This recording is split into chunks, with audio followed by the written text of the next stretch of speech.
Welcome to the Survival Mode series on Still Living Well. Today, I wanted to share a deeply personal chapter of my life, one that shaped who I am in ways I didn't understand at the time. This is a story of my son, Lucas.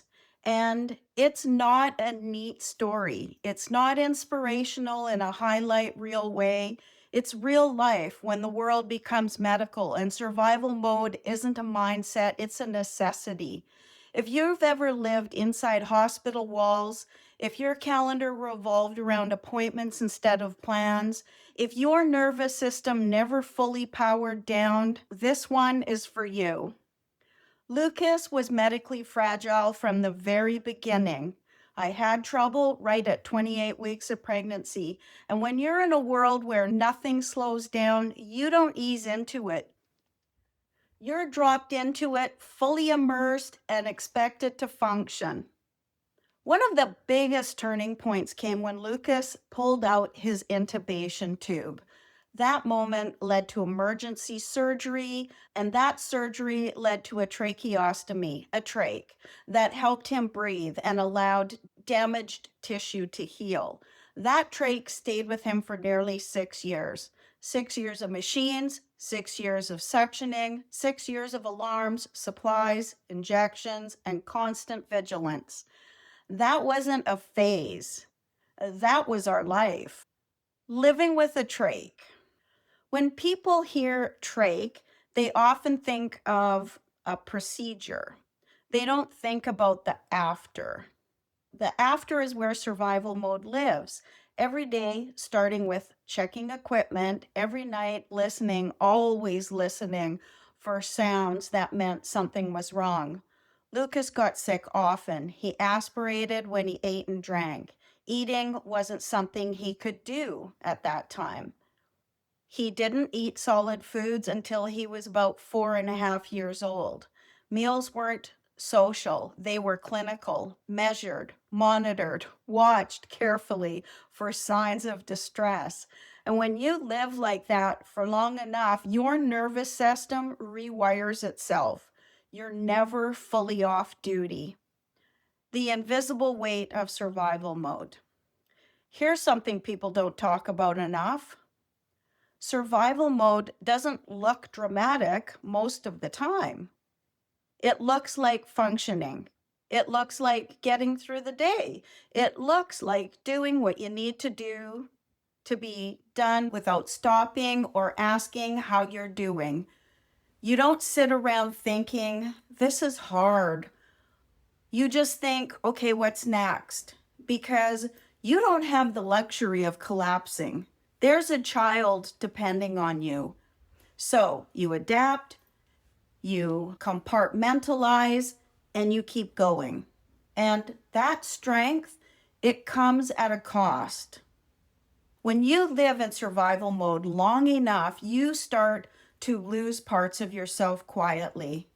Not all at once and not dramatically, very quietly. You stop noticing how tired you are. You stop naming your own needs. You stop expecting rest to be restorative. Your identity becomes the one who handles it, the one who manages, the one who keeps it together. Even when you're exhausted, even when you're scared out of your mind, and even when you don't know how much longer that you can keep doing this. The long arc of time. 5, 6 years is a long time to live like that. Long enough for it to feel normal, long enough to forget what life felt like before, long enough to not recognize yourself outside the crisis management. And then eventually something changes.